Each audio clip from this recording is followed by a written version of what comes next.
अस्सलाम वालेकुम। Health wealth channel में आज हम बात करेंगे एस्थमा की। एस्थमा यानी जिसे दमा कहते हैं। मेरा नाम डॉक्टर वकार है और मैं एक चेस्ट स्पेशलिस्ट हूँ। आज हम बात करेंगे दमा के बारे में।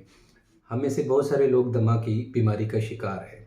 दमा की बीमारी के बारे में बात किया जाए तो दमा क्या है, आसान लफ्ज़ों में कहें तो दमा सांस की तंगी को कहते हैं। लोगों का सवाल होता है कि ये दमा क्या है।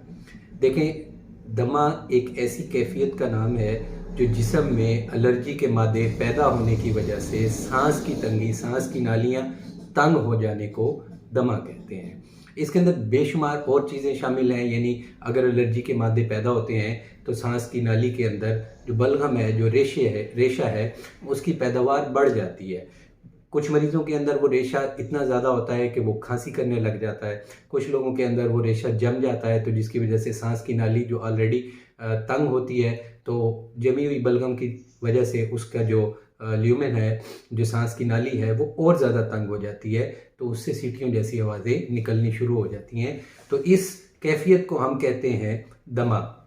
देखें, दमा एक खालिस्तन कुदरती मसला है, यानी नेचुरल प्रॉब्लम है। नेचुरल प्रॉब्लम कैसे है कि आम रूटीन में, आम सूरत हाल में दमा किसी जरासीम की वजह से पैदा नहीं होता।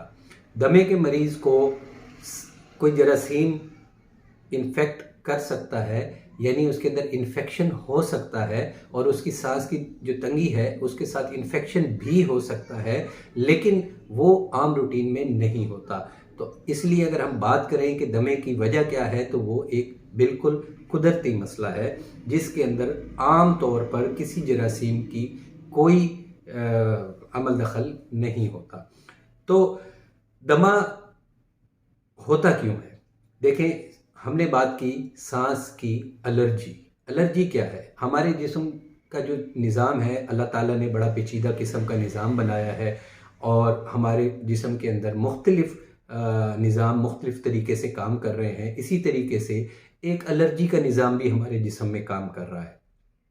इस एलर्जी के निज़ाम का तरीक़ाकार क्या है? देखें, इसका तरीक़ाकार बहुत सादा है कि कोई भी ऐसी चीज़ जो किसी भी ज़रिए से हमारे जिस्म के अंदर जा रही है, चाहे वो ब्लड के ज़रिए है, चाहे वो खुराक के ज़रिए है, चाहे वो सांस के ज़रिए है, तो हमारा जिस्म उसका जायज़ा लेता है। ये जो एलर्जी का सिस्टम है उसका जायज़ा लेता है कि आया ये चीज़ हमारे लिए फ़ायदेमंद है या नुकसानदेह है। तो वो उसका जायज़ा लेने के बाद उसके ख़िलाफ़ एक रद्द अमल देता है। मिसाल के तौर पे अगर कोई ऐसी चीज़ है जो हमारे जिस्म को नुकसान नहीं पहुंचाती, तो वो उसको इग्नोर कर देता है और अपनी याददाश्त में महफूज कर लेता है कि आइंदा ये चीज़ अगर जिस्म में आएगी तो इसके लिए कोई रद्द अमल नहीं देना। और कोई चीज़ ऐसी है जो हमें जिस्म को नुकसान पहुंचा सकती है, तो जो एलर्जी का निज़ाम है वो इसके ख़िलाफ़ एक भरपूर किस्म का रद्द अमल देता है, जिसको हम रिएक्शन कहते हैं। इसकी सादा सी मिसाल ऐसे ले लें कि किसी इंसान को अगर कोई चीज़ काट जाए, जिस्म पे, जिल्द पे कहीं भी कोई चीज़ काट जाए, तो कुछ देर में वो जगह जो है वो सूज जाती है, वो लाल हो जाती है, वहाँ पे ख़ारिश होती है, वहाँ पे दर्द होता है। तो ये क्या है?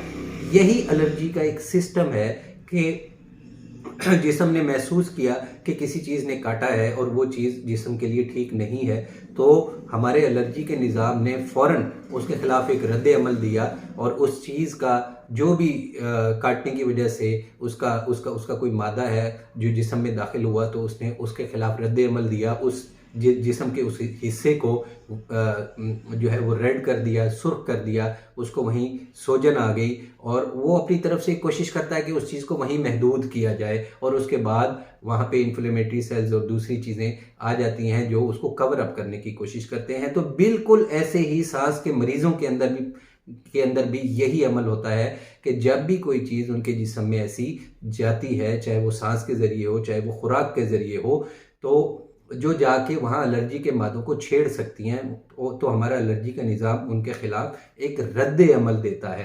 तो ये जो उसका रद्द अमल होता है, उसके नतीजे में सांस तंगी, नज़ला, केरा, रेशा, खांसी, बलगम, ये सारी चीज़ें पैदा हो जाती हैं। ज़रूरी नहीं है कि ये सारी चीज़ें इकट्ठी पैदा हों। कुछ